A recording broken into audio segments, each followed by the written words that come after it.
야훼여 당신께서는 나를 환히 아십니다. 내가 앉아도 아시고 서 있어도 아십니다. 멀리 있어도 당신은 내 생각을 꿰뚫어 보시고 걸어갈 때나 누웠을 때나 환히 아시고 내 모든 행실을 당신은 매양 아십니다. 당신 생각을 벗어나 어디로 가리이까? 당신 앞을 떠나 어디로 도망치리이까? 당신 손은 나를 인도하시고 그 오른손이 나를 꼭 붙으십니다. 하느님, 나를 살피시고 내 마음 알아주소서. 나를 파헤쳐 보시고 내 근심 알아주소서. 죽음의 길 걷는지 살피시고 영원한 길로 인도하소서. 주님, 오늘 이 시간을 통해서 우리 마음을 비우고 우리 안에 계시는 당신을 바라보며 기억하기를 원합니다. 당신을 바로 보고 듣고 알고 느끼며 또한 행동으로 바로 서기를 바라면서 당신의 이름을 부르는 우리들에게 자비를 베풀어 주소서. 아멘.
우리가 사랑하는 것은 하나님이 우리를 먼저 사랑하셨기 때문입니다.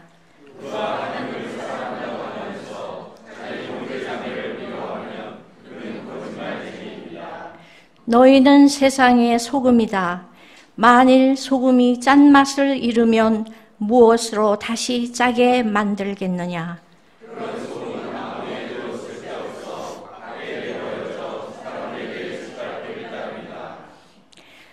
너희는 세상의 빛이다. 산 위에 있는 마을은 드러나게 마련이다.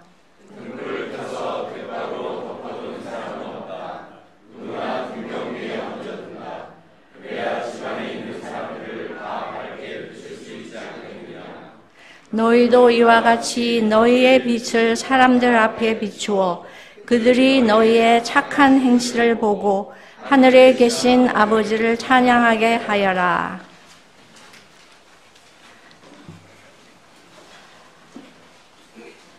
기도를 맡으신 김명식 형제님께서 택시를 타고 열심히 지금 달려오고 있지만 늦은 관계로 기도는 생략을 하겠습니다.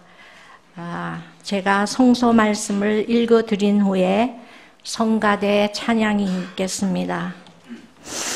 오늘의 성서의 말씀은 요한복음서 17장 18절 공동 번역입니다.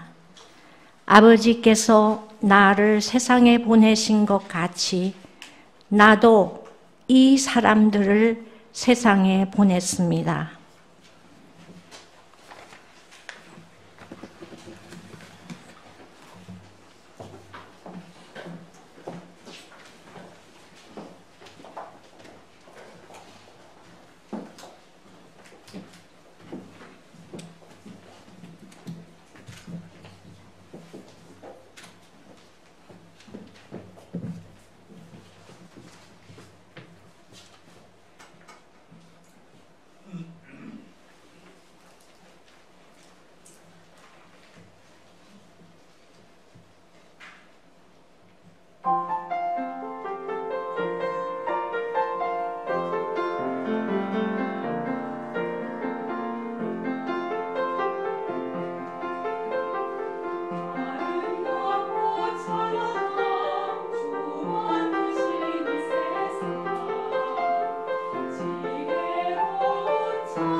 오늘 연속 주제 말씀 증거, 기도, 상한 영혼의 야전병원, 세 번째 말씀 증거자로 강신숙 수녀님을 소개합니다.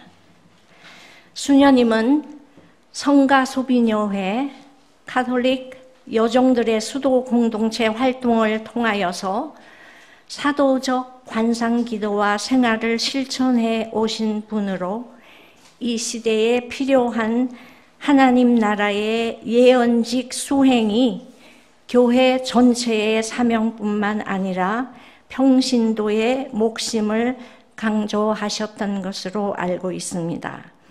특별히 프란치스코 교종께서 말씀하신 야전병원으로서의 역할을 감당하기 위해 모두가 하느님의 사랑, 헌신, 열정으로 삶의 현장에서 행동과 사회, 정치 변화를 주도하도록 격려하시는 수녀님의 메시지는 가톨릭 뉴스 지금 여기에서 매주 만나실 수 있습니다.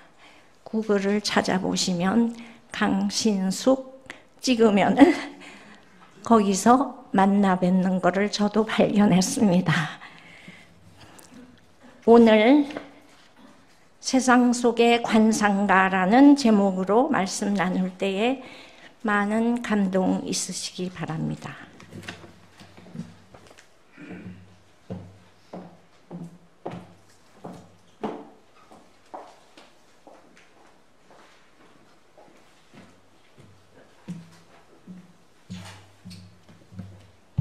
안녕하십니까? 예, 만나 뵙게 돼서 반갑습니다.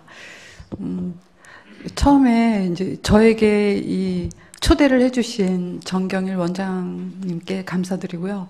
그리고 우선 제가 부족하고 사실 그 자격도 없지만 수락하게 된 가장 중요한 그 요인은 동기는 여러분들을 뵙고 싶었습니다.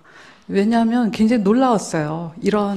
사실 제가 이런 공동체가, 그러니까 이런 그 예배 모임이 있는 걸 몰랐거든요. 근데 이제 요청을 받고 저도 검색을 좀 해봤죠. 그래서 알게 됐습니다. 그래서 뵙게 돼서 감사하고요. 실은 모두가 다 알고 계시는 얘기들일 수 있습니다. 그런 얘기들을 다시 한번 좀 떠올리면서 회상하는 시간으로 제가 갖도록 하겠습니다.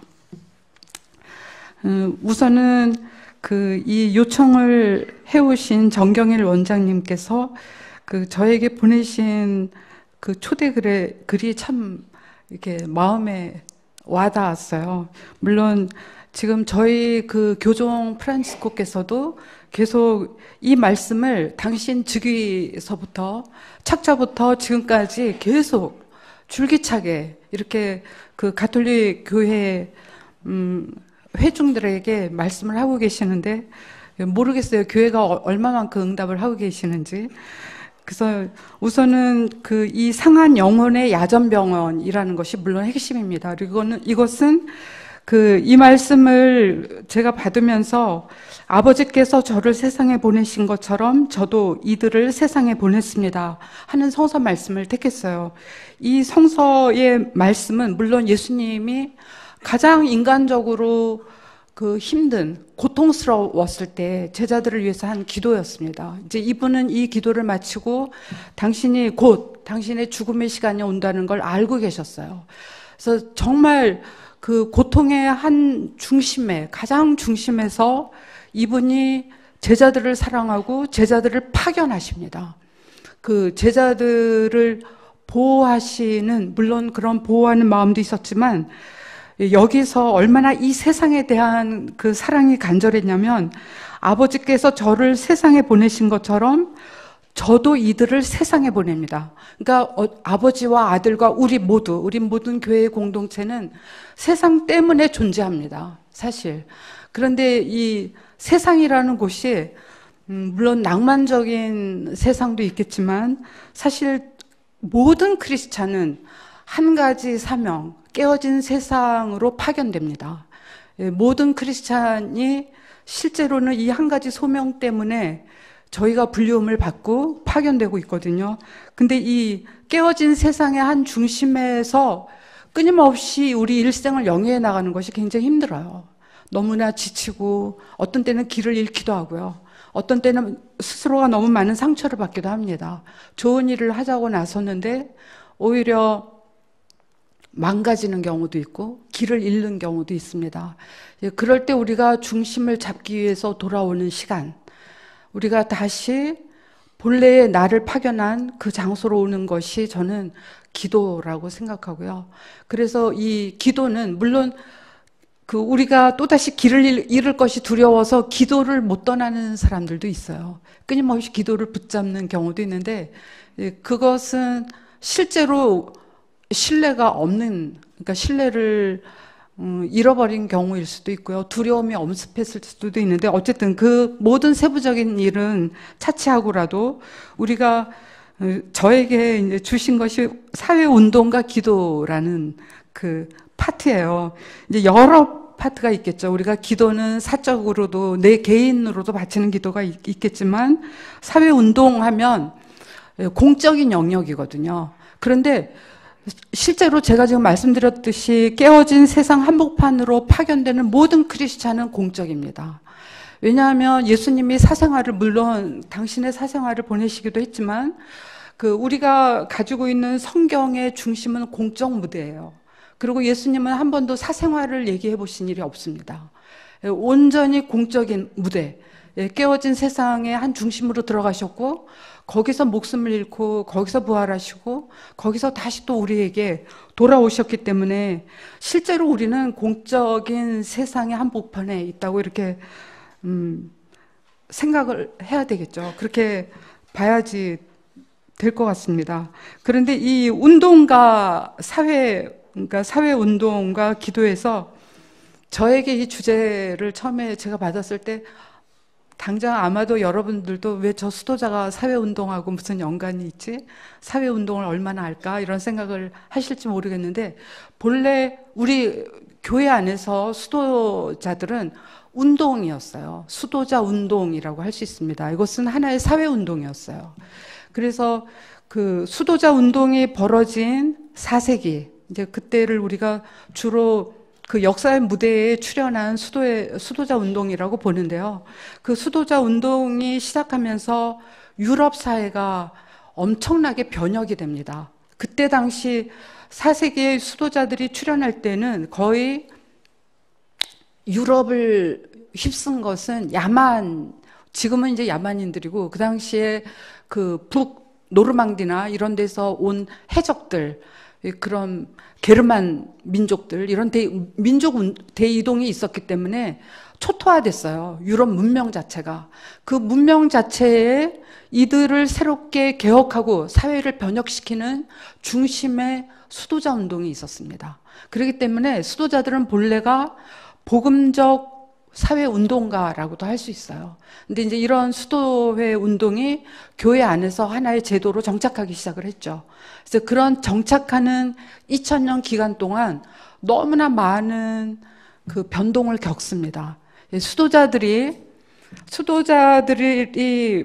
좀 무너지고 수도자들도 이탈했어요. 길을 잃었습니다. 이렇게 기도의 한 중심에 있다고 생각하는 사람들이 어떻게 길을 잃을까? 기도의 한 중심이 집착이 될 때 길을 잃습니다. 이것이 수도사에서 수도회들의 역사에서 그들이 길을 잃고 무너진 시점이 언제냐면 이들이 세상하고 떨어졌을 때예요. 그러니까 기도라는 영역으로 자기들끼리 아집으로 들어갔을 때 그들은 다시 타락하기 시작을 했어요. 이런 수많은 변천을 겪게 되었는데, 이제 제가 오늘 그래서 말씀드리는 것은 우리가 깊이 세상 한 중앙에서 하느님과 예수님의 눈으로 바라보는 것, 이것이 저는 관상이라고 정의합니다. 어떻게 우리가 하느님과 예수 그리스도의 시선을 놓치지 않고 그분들의 시선을 가지고 세상을 바라보는지, 바라볼 수 있고 어떻게 우리가 길을 잃지 않을 수 있는지, 그래서 어떻게 우리가 계속 그분들의 중심으로 돌아올 수 있는지, 이것이 핵심이거든요. 이것을 잘 드러내는 것이 성경입니다. 성경의 신구약은 전부 이 관점에 의해 있어요. 이 관점에 의한 역사적 역사의 여정이었죠. 근데 이제 이 여정 속에 수도회들의 운동들이 있고요. 그래서 수도회 운동도 결국은 이 본래의 예수 그리스도 하느님의 시선을 놓쳤을 때 우리가 길을 잃게 되는 거죠. 그래서 다시 그들의 시선으로 돌아오는 것이 우리가 세상하고 어떻게 연결되어 있어야 하는지, 어떻게 우리가 세상의 한 중심으로 들어갔다가 다시 세상의 중심으로 나와서 하느님 안으로 또 들어가고 나오고 하는 이 사이클을 어떻게 유지할 수 있는지 하는 것이 관건인 것 같습니다. 근데 이 관건 때문에 이것이 이 사이클이 유지할 수 있도록 설계된 곳이 수도회예요. 수도원. 수도자들의, 그러니까 이 수도원이라고 하는 것은 기도하고 일하는 것. 제가 이제 오늘 세길교회에 보니까 맨 앞에 기도하고 일하라, 오라에 라보라라는 이 말이, 문구가, 그림이 있는데요. 이것이 바로 수도회가 이런 것으로 설계된 겁니다. 그래서 정말 기도하고 또 세상 안에 들어가서 활동하고 기도하고 이 사이클을 잘 유지하도록 제도화된 것, 시스템화된 것이 수도회예요. 그런데 이런 수도회도 길을 잃습니다. 이렇게 잘 시스템화되어 있음에도 불구하고 왜 그럴까? 그것을 이제 오늘 같이 함께 좀 나눠보겠는데요. 이제 첫 번째는 성경입니다. 우리가 예수 그리스도와 하느님이 어떻게 세상을 바라보고 이분들이 그런 사이클을 가지고 계시는지에 대해서 좀 짤막하게, 제가 지금 몇 분에 시작을 했죠? 30분을 유지해야 되는데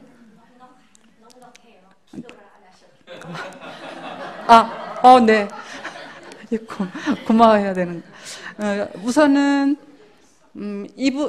우리는 모든 크리스찬은 하느님의 시선으로 와야 합니다. 그런데 이제 와야 하는데 우리가 세상 일에 바쁘고 우리는 어머니이고 아버지이고 또 여러 가지 경제적인 면도 운영해야 되기 때문에 너무나 많은 부분이 개별적으로 다 복잡하게 있어요. 그런데 다시 이제 그거를 끌고 와서 또 기도하고 또 다시 파견되고 하는 일이 수월치 않습니다. 이것은 수도자들도 마찬가지예요. 수도자들도 그냥 천상의 하늘을 우러러서 기도하는 것이 아니라 저희도 수많은 인간적인 일에 엮여져 있습니다. 그래서 우리가 그런 일을 겪으면서 다시 돌아오고 해야지 되는데 그 돌아오는 중심은 바로 성경입니다. 하느님이 세상을 어떻게 바라보셨는지를 끊임없이 우리가 바라보는 그곳으로 돌아와야 하고요. 그 다음에 이제 제가 오늘 이거를 잠깐 짤막하게, 왜냐하면 여러분들 너무 잘 알고 계세요. 그래서 이것을 그냥 기억을 회상하는 차원에서 보겠고요. 그 다음에 이제 제가 두 번째로는 우리 카톨릭 교회에서 가장 기도의 스승이라고 불리우는 수도회들이 있습니다. 저는 활동 수도회고요. 그리고 관상회 이렇게 해서, 사실 이거 좀 잘못된 말이에요. 지금은 이거를 정정하고 있는데 이제 봉쇄 수도자들을 주로 관상가 이렇게 했는데 이건 좀 잘못돼 있어요. 제가 이거를 뭐 여기서 길게는 얘기를 할 수 없지만 우리 모두는 관상가이면서 활동가입니다. 여기 있는 세길교회 지금 현재 우리가 함께 예배를 바치고 있는 저희도 관상가요, 활동가요. 저도 마찬가지예요. 이 모임에서는 모든 크리스찬은 이렇게 불리움을 받았습니다. 그래서 관상가이지만 이분들은 특별히 기도에 대한 중심적 봉사직을 갖고 있는 분들이에요. 카톨릭 교회에서 이 역할을 맡으신 분들 중에 가장 유명한 수도회가 시토회이고요. 시토회의 한 지류인 트라피스트라고 아시는지 모르겠어요. 그래서 트라피스트 수도회의 유명한 토마스 머튼 기억하고 계시죠?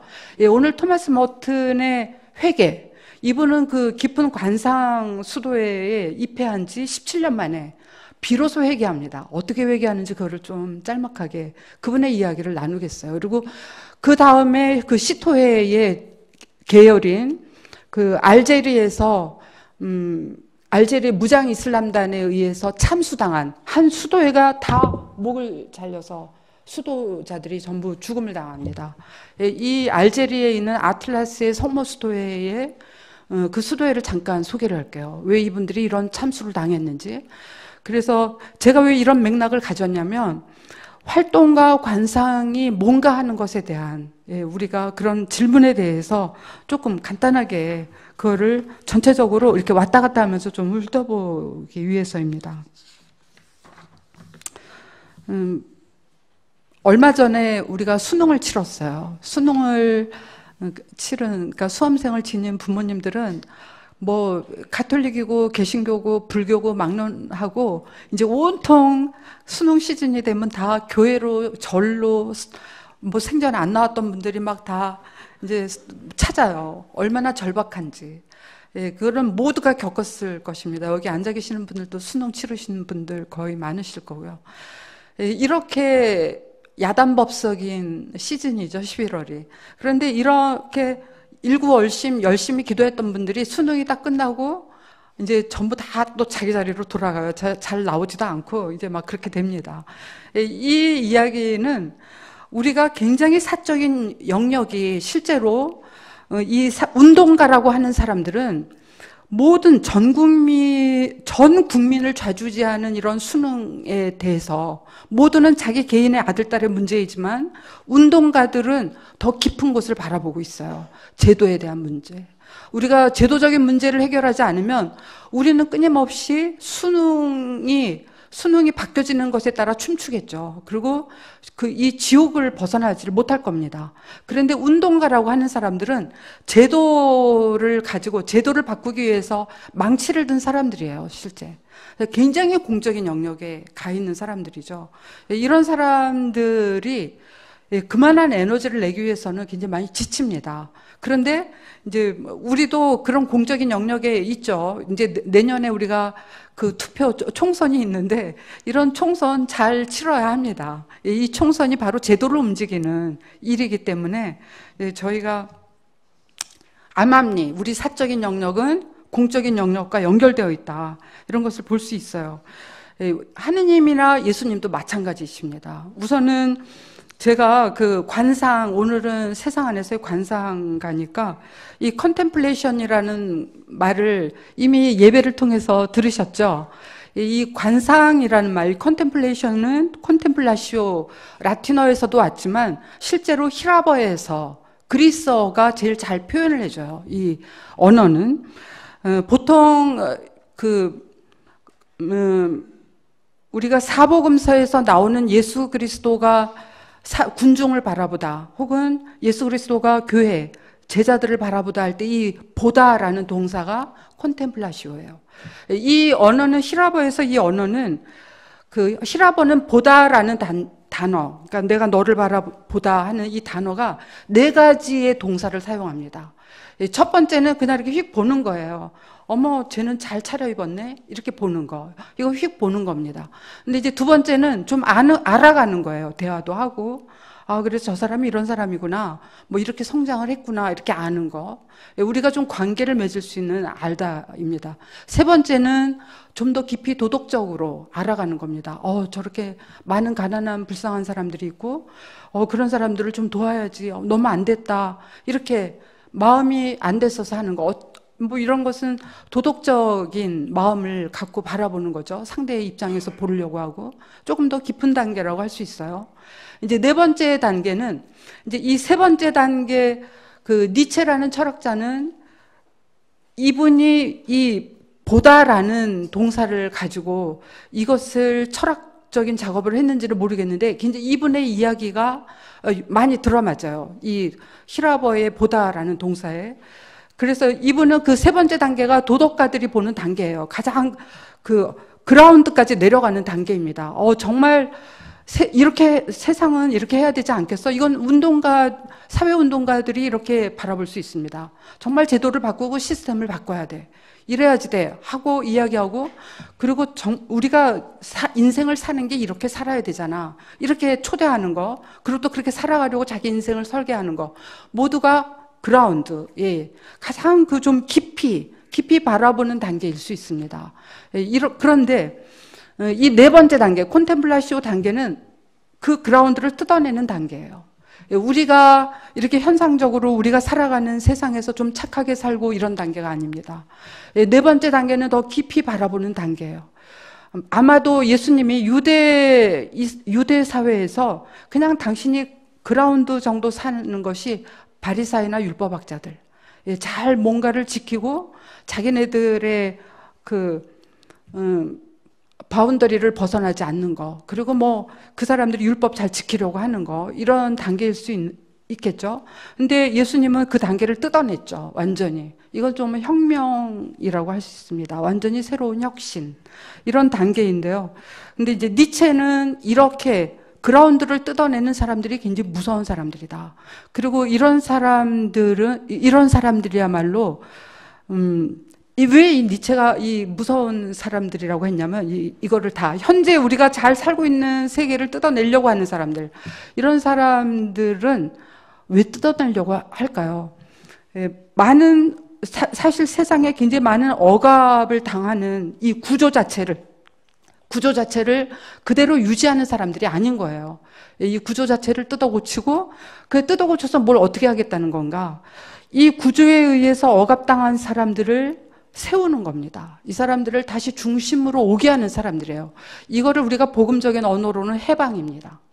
해방이고 치유이고, 그리고 그들이 다시 일어서는 거죠. 생명을 얻고. 그래서 본래의 그 사람들이 가지고 있는 권리, 그 사람들이 본래 자신들이 살아가야 하는 위치로 오게 만드는 거예요.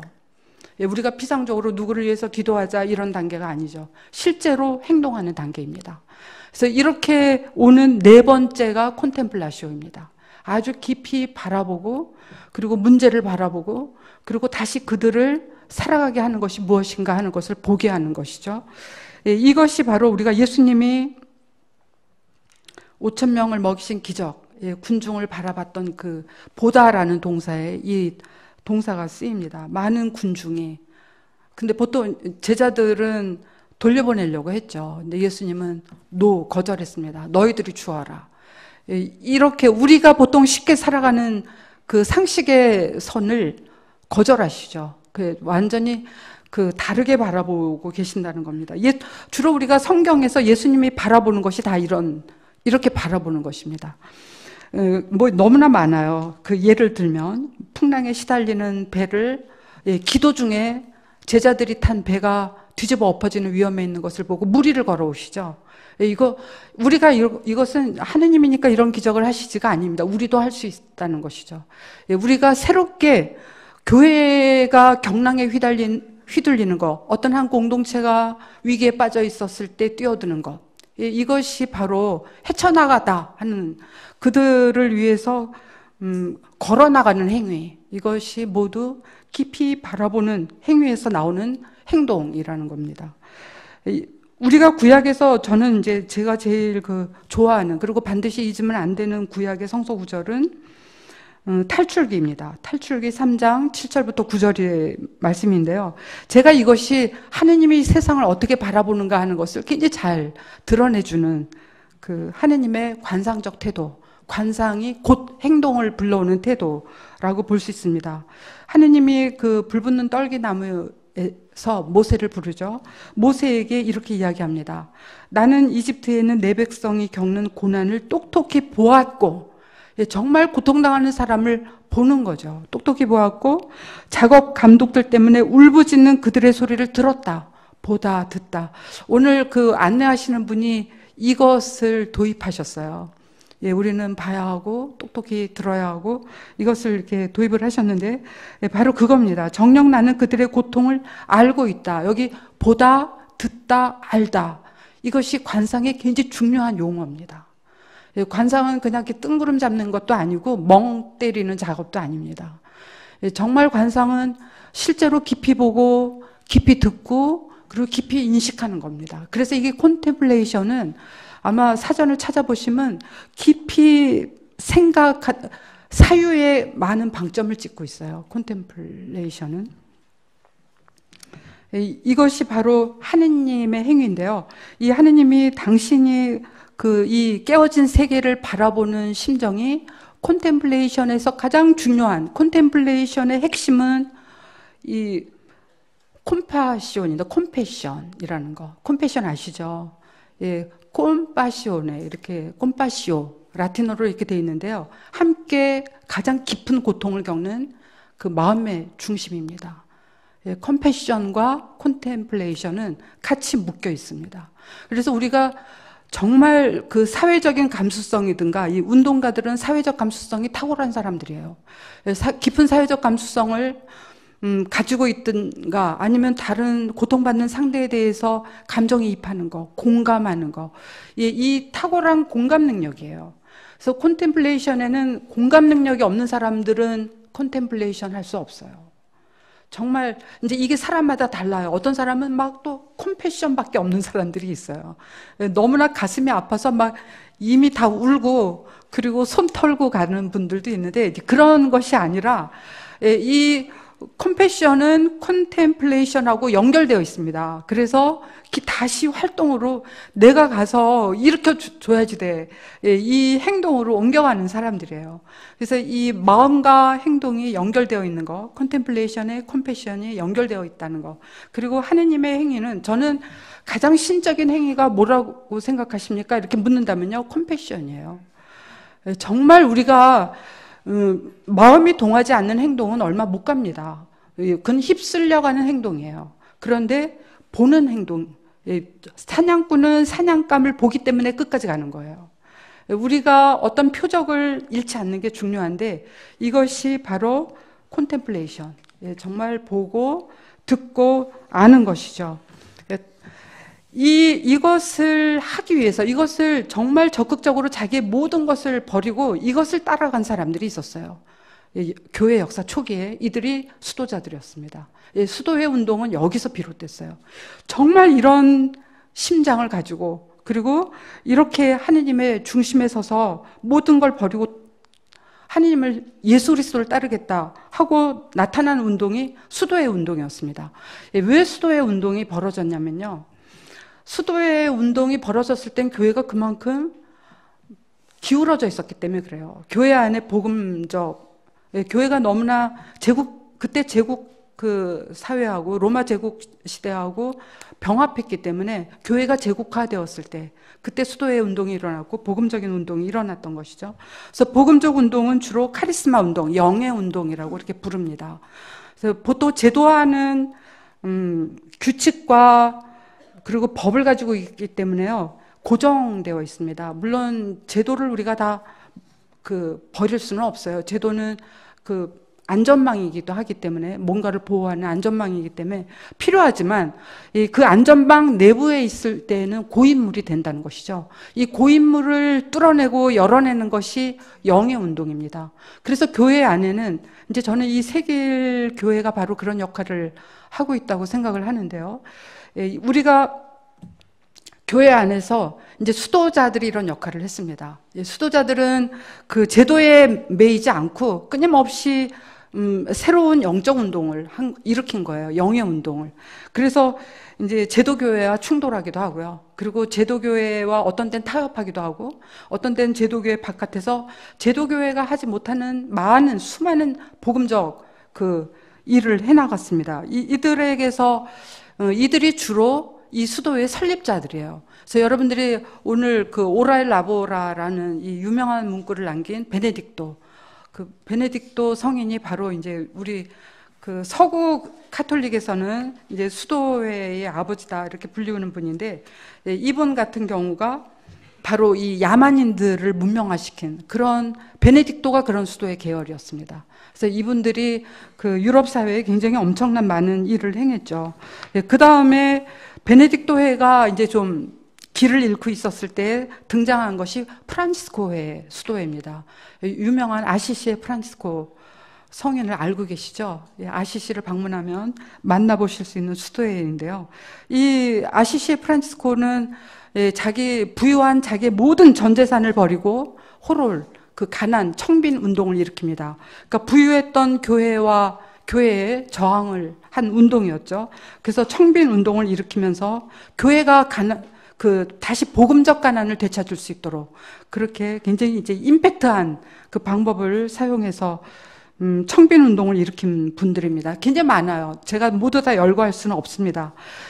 산업 시기에 돌아와서, 그러니까는 이제 우리가 인류의 역사가 18세기, 그러니까 16세기 그 산업혁명이 일어나면서 18세기에 들어왔을 때 유럽이 완전히 그 가난한 노동자들의 세계로 바뀌었어요. 예, 수많은 사람들이 굶주림과 그리고 병들고 굶주리고 우리가 특히 프랑스에서 이제 잘 알고 있는 레미제라블이라는 영화 아시죠? 예, 레미제라블이 바로 이 시기를 다룬 영화입니다. 이 산업혁명 이후 비참했던 프랑스, 특히 파리의 그 노동자들의 세계를 그린 것이 레미제라블인데요. 그 레미제라블에서 나오고 있듯이 지금은 파리가 너무나 훌륭한 도시지만 이 당시 18세기만 해도 거의 모든 그 파리의 거리가 다 시궁창이었어요.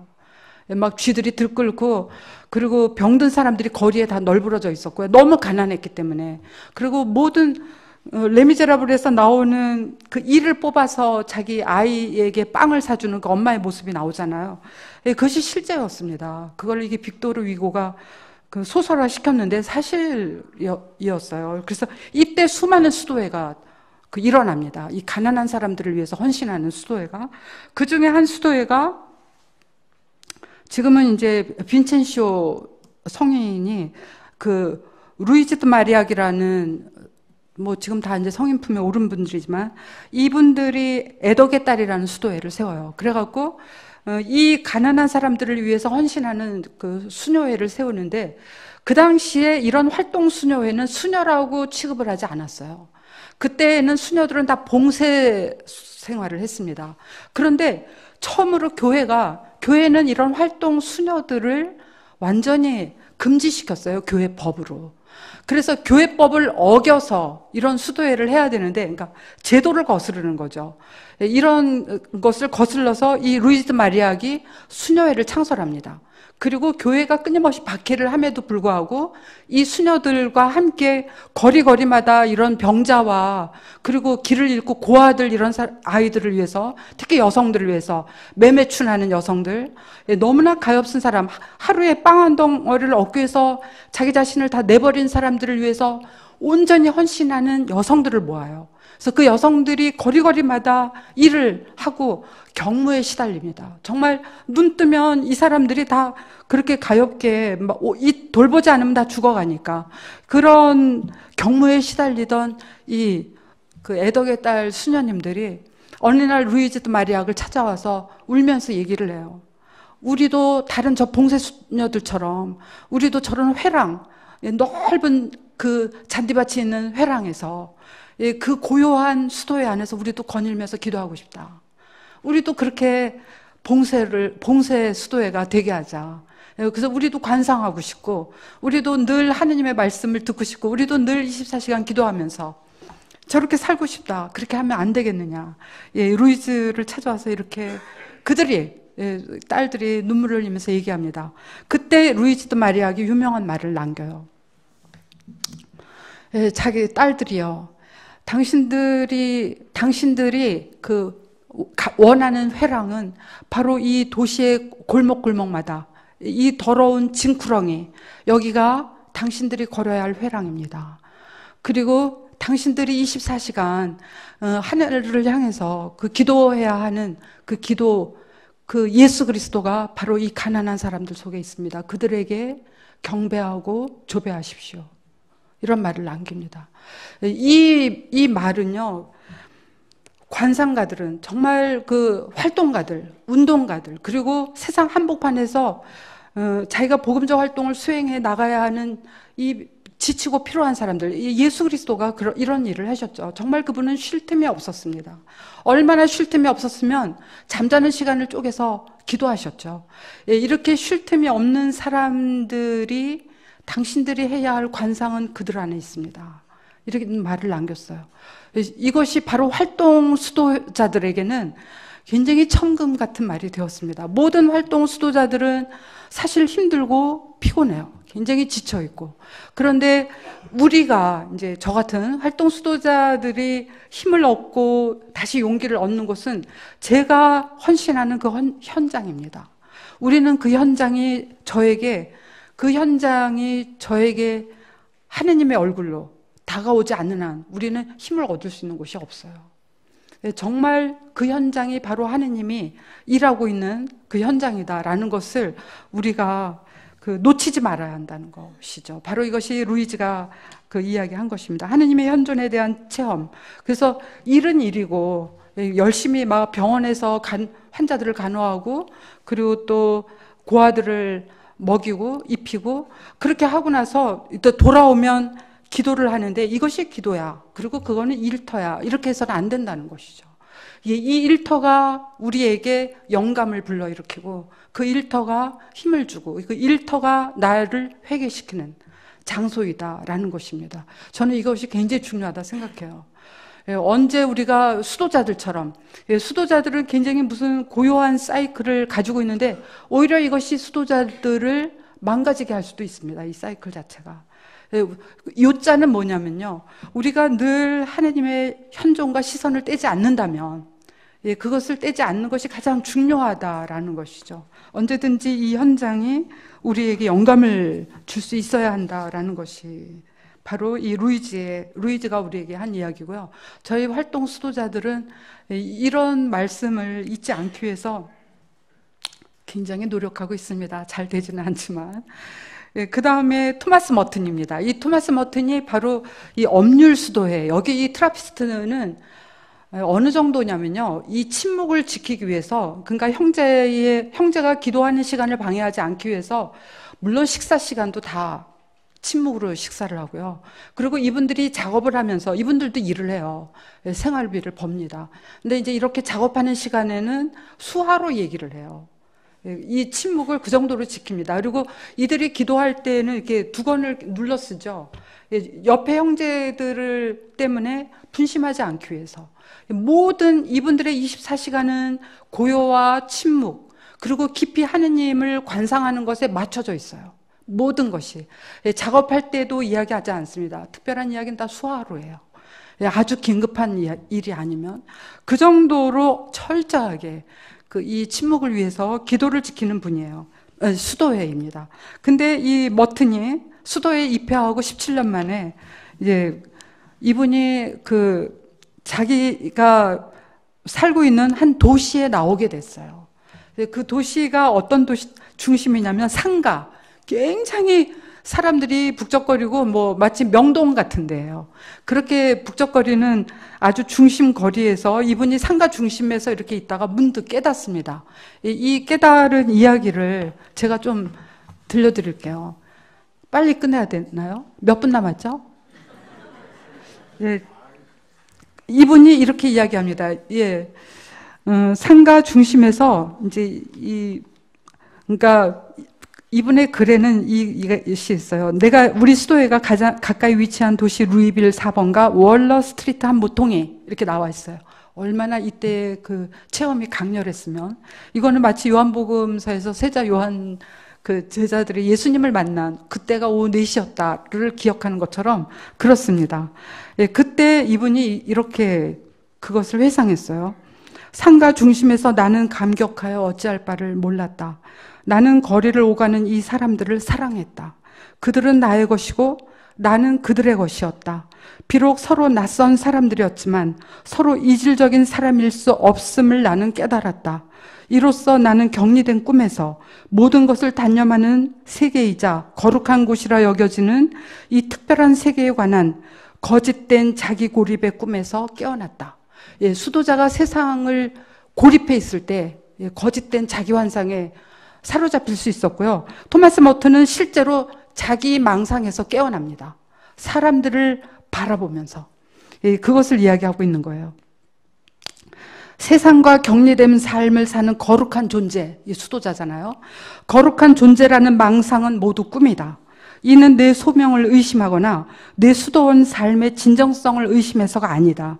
내가 회의하는 것은, 그러니까 내가 깊이 회의를 느끼는 것은 우리가 수도원에 대해 너무나 쉽게 착각하는, 수도원은 세상으로부터 격리되어 있다는 관념이다. 관념이에요. 이거는 굉장히 피상적인 생각입니다. 나는 우리가 수도원을 생각할 때 암묵적으로 깔고 있는 이 순진한 망상을 17년 동안 진지하게 받아들였다는 사실을 깨닫습니다.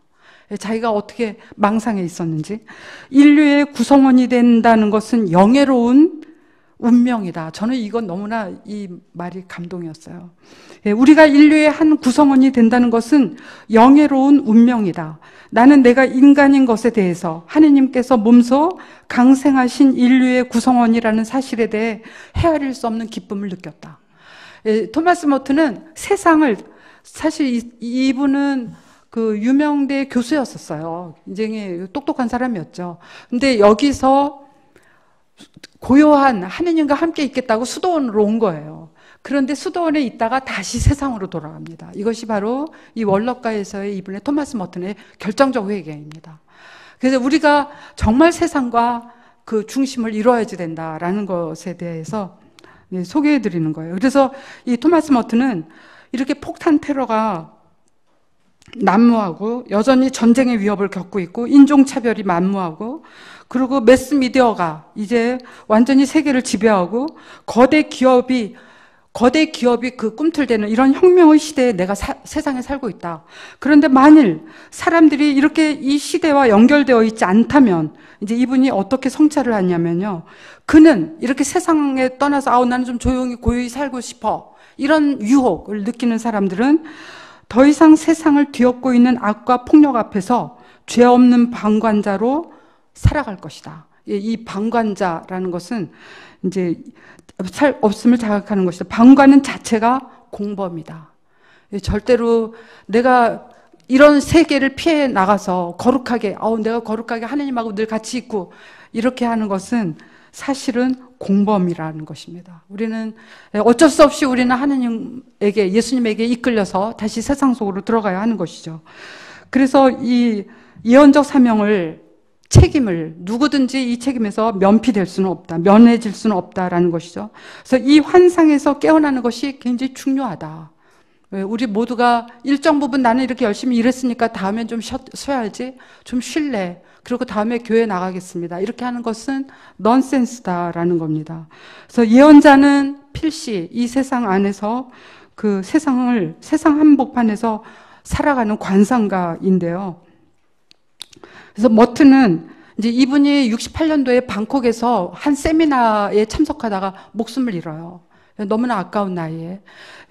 이분이 그때 세미나에 참석하기 위해서 준비한 강의록을 통해서 어떤 말을 남겼냐면요.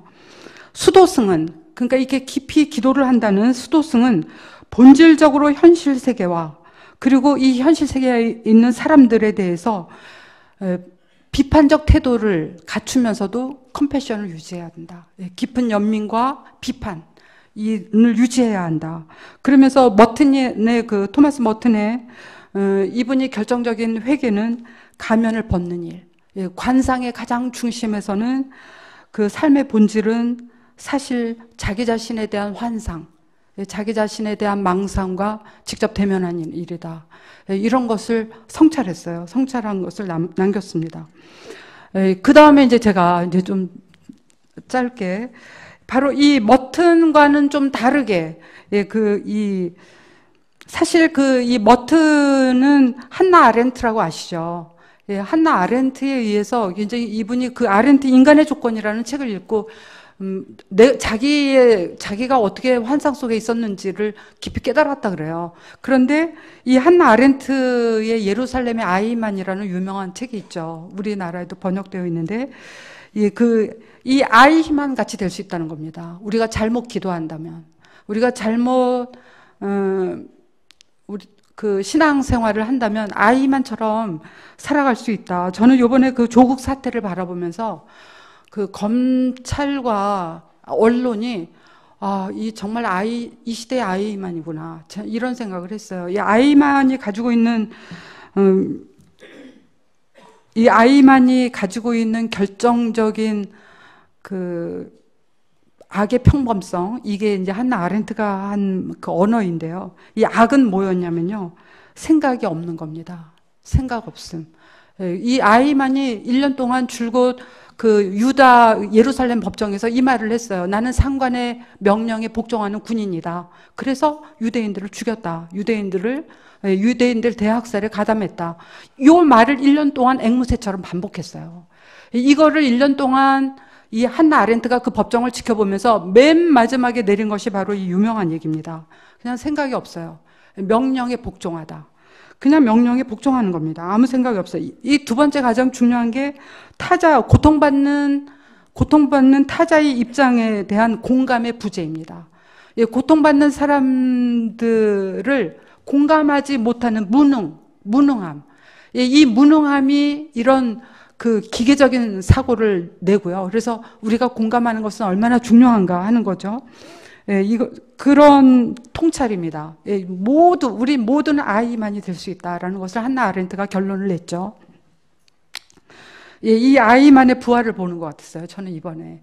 물론 그들이 어떻게 세밀하게 무슨 법을 어떻게 어겼는지에 이전에 너무나 그 놀라운 행태였다는 것을 제가 너무 잔인하죠. 너무나 잔인하게 한 가족을 짓밟았는데 이런 것 같았어요. 언론도 그렇고. 근데 이제 그것을 이제 이런 그 머튼이 했던 이 사유, 머튼은 수도에서 다시 세상으로 이제 진입하는. 그래서 실제로 이 트라피스트의 한 수도자 토마스 머튼은 지금 그분을 아마 이렇게 그 검색해 보면 반전 운동가 뭐 이렇게 나와요. 예, 그분은 수도자이면서도 이제 그분에게 붙여져 있는 것이 사회 운동가처럼 그렇게 붙여져 있어요. 물론 이분은 죽을 때까지 트라피스트의 한 수도자였습니다. 그러나 이 아름다운 세상이 깨어져 가는 그 깨어진 세상에서 이분이 뛰어들어서 그 운동을 펼쳐냈다는 것, 거기에서 이제 여러 가지 타이틀이 이제 부여된 것이죠. 제가 이제 마지막으로 알제리의 이 아틀라스 수도원을 잠깐 빠르게 소개를 하고 끝내도록 하겠습니다. 이 아틀라스의 성모 수도원은 굉장히 끔찍해요. 우리나라에는 신과 인간이라는 영화로 들어왔죠. 맞죠? 예, 신과 인간 보셨나요? 안 보셨군요. 예, 이게 이제 수도자들에 대한, 제가 이 제목이 맞나? 맞을 거예요. 예, 바로 이 영화를 다루는, 영화 속에 등장하는 7명의 수도자들이에요. 이 아틀라스. 근데 이분들이 참수당하고, 그러니까 무슬림들에 의해서, 이분들이 다 참수형을 당한 다음에 죽고 나서 한 10년 후에 영화가 만들어져요. 근데 이분들은 지금도 시신을 못 찾습니다. 완전히 끌려가고, 그러니까 이제 수도회가 비게 되고, 이분들이 다 끌려간 다음에 무장 무슬림에게 끌려가고, 이 무장 무슬림들이 발표해요. 수도자들 자기들이 끌고 갔다, 죽였다. 발표를 하는데 시체는 찾을 수가 없어요. 그리고, 이제 그들은 다 참수를 시키잖아요. 아시죠? IS 때문에. 근데 이분들은 알제리라는, 그러니까 이제 그때 거의 전쟁, 그 테러, 이런 한 중심에 있었습니다. 그야말로 토마스 머튼하고는 좀 상황이 다르죠. 이 아틀라스 성모 수도에는 이제 이분들도 업률 시도회인데, 영화에서는 마을 주민들하고 소소하게 이야기도 나누는 수도회로 나와요. 이렇게 그 수도회가 그렇게 규칙을 정하면 되는 겁니다. 그래서 그분들은 그 알제리의 마을에, 산골 마을에 들어가면서 마을 주민들하고 소박하게 살면서 깊은 관상을 살아가는 수도자들이었어요. 수도승들. 그런데 이제 이들이 그렇게 살아갈 때 1993년도에 통첩을 받습니다. 그 알제리의 정부도 그렇고 이제 이 무슬림들이 거기를 마을을 장악했기 때문에 당신들이 굉장히 위태로워졌다. 그러니 당신들 본국 프랑스로 떠나라. 그래서 이 알제리 정부도 그렇고 프랑스 정부도 그렇고 이 수도자들을 이렇게 권유를 해요. 이제 들어오라고. 그렇게 하는데 이분들이 그 7명이 계속 회의를 합니다. 기도하고 회의하고 기도하고 회의하면서 그분들이 결정해요. 우리는 이 주민들을 떠날 수 없다. 그래서 이분들이 그 전장 한 가운데를 자기네들이 선택합니다. 이러기 쉽지 않아요. 언제 참수를 당할지를 모르는 상황인데, 그때 1993년도에 이 수도의 원장인 크리스티앙이라는 원장님이 유서를 남겨놔요. 그리고 자기들이 언제 죽을지 모르기 때문에 이 유서를 발견하는, 그러니까 이제 유서를 통해서 자기들의 심정을 거기다 다 이렇게 적어놨습니다. 그 유서가 발견이 되고 나서 이분들이 어떤 생각으로 거기 있었는지를 알게 되죠. 프랑스에서, 프랑스 교회도 그렇고 프랑스의 시민들도 그렇고 이분들을 참 많이 어리석다고 비난했어요. 많은 사람들이, 친구들도 그렇고 가족도 그렇고. 왜 이렇게 어리석은 짓을 하느냐. 그런데 그들이 왜 그런 선택을 했는지는 우리는 알 수 없어요. 사실 예수님이 당신이 십자가의 길을 갈 때 비난했어요. 제자들도. 주님 절대로 그런 일이 있어서는 안 됩니다. 사도 베드로가 그렇게 얘기하죠. 그런데 그런 길을 택하는 것의 그 중심이 무엇인가? 이 컴패션입니다. 깊이 고통받는 사람들과 같이 그 자리에 있는 것, 그들을 지키는 것, 그들과 같이 비를 맞는 것이죠. 그것이 컴패션의 가장 핵심입니다. 그래서 이들은 이제 이 크리스티앙 원장 수사님이 이렇게 얘기를 나눴어요. 아니, 유서를 남겼어요. 이 유서를 제가 오늘 이 예배의 설교의 마지막으로 이제 대신하도록 하겠습니다. 이 무장이슬람 집단은요, GIA라는 집단인데 이 집단이 사실 이 수도에 찾아와요. 영화에서도 나옵니다. 찾아와서 최후 통첩을 해요. 이 사람들을, 우리가 너네들을 죽이는 건 정당하다. 이제 나중에 이들을 다 참수시킨 다음에 이들이 이제 발표하는 발표 글문에 뭐가 있냐면, 우리가 이들을 죽인 건 합법적이고 정당하다. 왜냐하면 이들은 자기네들끼리 봉쇄 안에서 그냥 조용히 살았으면 우리가 안 죽였을 거다. 그런데 이들이 봉쇄 바깥에 나와서 주민들에게 계속 주민들을 치유하고 그들의 고민을 들어주고 이런 역할을 했거든요. 그래서 죽인다. 이렇게 얘기를 해요. 너희들은 봉쇄 안에 안 있었기 때문에, 이런 이야기를 하는데, 이 크리스티앙 원장님이 이렇게 유서에다가 자기 심정을 남깁니다. 제가 테러리즘의 희생이 되고 만다면 우리 수도 공동체와 성교회와 가족들은 제 삶이 하느님께 그리고 이 나라에 온전히 바쳐진 삶이었음을 기억해 주셨으면 합니다. 아울러 저처럼 혹독한 폭력 아래 죽어간 수많은 이들, 끝내 무관심 속에 버려지고만 이름 없는 이들의 죽음과 우리의 죽음을 함께 생각해 주십시오. 이들만 폭력으로 죽어간 게 아니죠. 지금도 너무나 많은 사람들이 무슬림의 폭력, 또 무슬림이 아닌 다른 사람들이 폭력하여 죽어가고 있습니다. 그들의 죽음과 나의 죽음을 다 같이 함께 기억해 주십시오. 이렇게 적고 있어요. 그러면서 가장 최후의 순간을 이렇게 표현합니다. 마지막 순간에 이제 우리는 참수를 당하게 될 겁니다. 그 참수를 당하는 그 시각에, 그러니까 우리의 목을 내리칠 그 사람까지도 용서해 주십시오. 이렇게 기도를 유서에 남겨요. 그러면서 저희는 이제야말로 저희의 이 눈길, 이분들이 바라보는 이 눈길은 가없는 아버지 하느님의 눈길 속으로 흠뻑 잠겨들게 될 것입니다. 그리하여 아버지와 함께 당신의 자녀 이슬람의 아이들을, 그 이슬람의 어린 아이들을 아버지께서 보시듯이 그렇게 바라볼 수 있게 될 것입니다. 서로 다른 민족, 서로 다른 종교이지만 그 가운데서도 우리는 같은 비슷한 공통점을 찾아서 친교를 이루어 주시는 성령, 정말 성령 안에서 성령을 통해 이들과 나누는 그 기쁨, 그것이 아니고 무엇이겠습니까? 그래서 이렇게 이제 온전히 나의 이 모든 생명을 하느님 안에 바치면서 이분이 뭐라고 적고 있느냐면요, 정말 감사합니다. 그래서 이 감사라는 말 안에 제 삶의 모든 것을 이야기한 지금 이 한마디에 어제와 오늘의 친구들을 담겠습니다. 그리고 이 땅의 친구들 모두를 한 사람 한 사람 빠짐없이 이 기도에 다 담겠습니다. 그리고 또 마지막 순간의 친구요, 스스로 무엇을 하는지 자기도 알지 못하는 그대들도 함께 이 기도에 담겠습니다. 그렇습니다. 정녕 그대를 향해서도 이렇게 감사하다고, 또한 주님 곁에서 다시 만날 때까지 안녕히라고 말하고 싶습니다. 우리들의 아버지 하느님께서 우리들 다 복된 강도 아시죠? 낙원, 십자가의 우편에 있었던 그 복된 강도로 낙원에서 다시 만나게 해주시기를 빕니다. 아멘, 인샬라. 이들의 인사를 이렇게 붙였습니다. 이것으로 마치겠습니다. 잘 들어주셔서 감사합니다.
주님께서 주신 것을 이웃과 나누기 위해 바칩니다.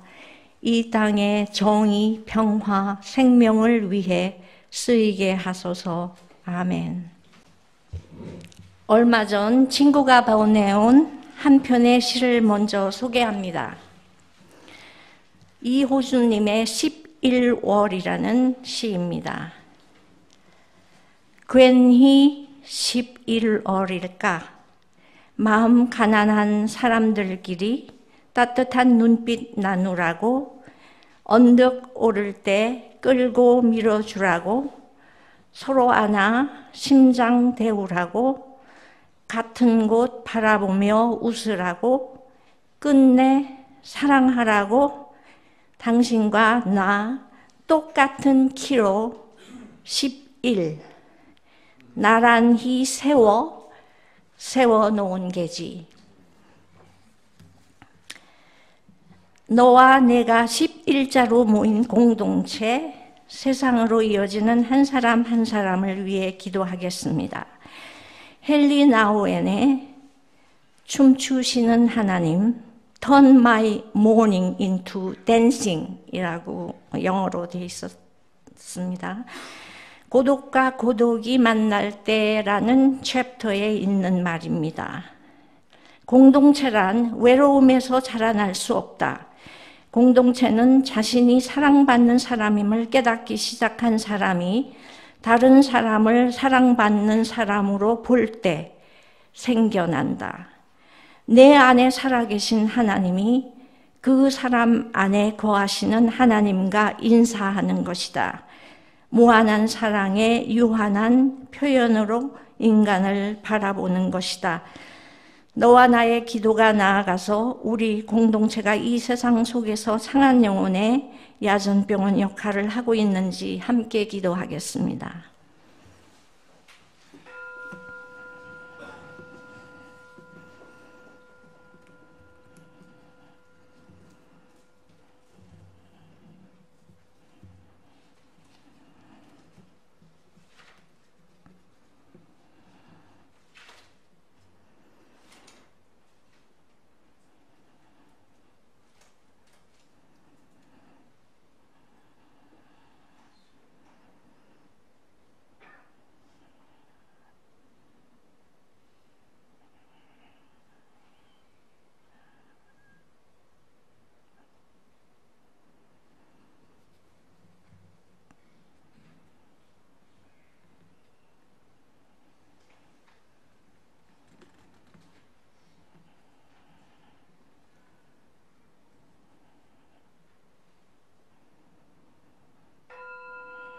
주님, 성령께서 우리 속에 임재하시는 당신을 보게 하시고 따뜻한 우리 됨이 서로 반사되어 따뜻한 공동체로, 또한 이 세상 속에서 따뜻한 위로와 용기가 되게 하소서. 아멘.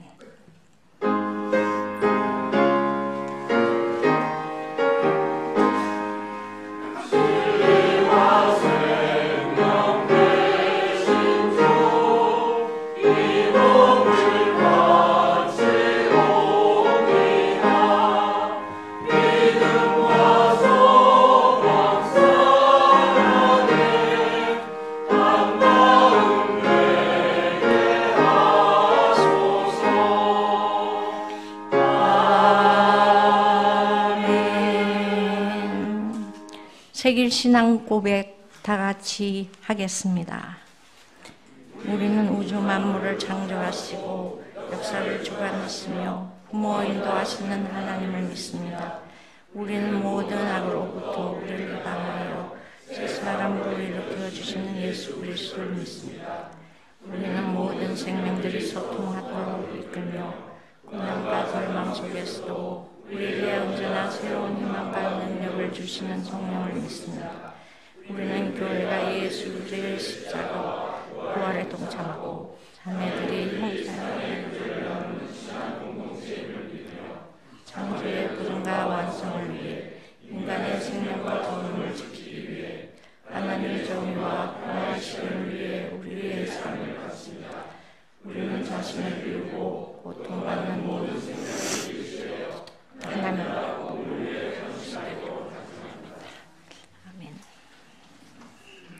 하나님 나라 복음을 위해 헌신하며 소금과 빛이 되기를 원하는 저희들이 함께하는 주기도문에 주님께서 축복하여 주시기 원합니다.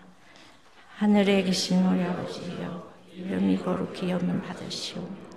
나라의 임하옵시며 뜻이 하늘에서 이루어진 같이 땅에서도 이루어지이다.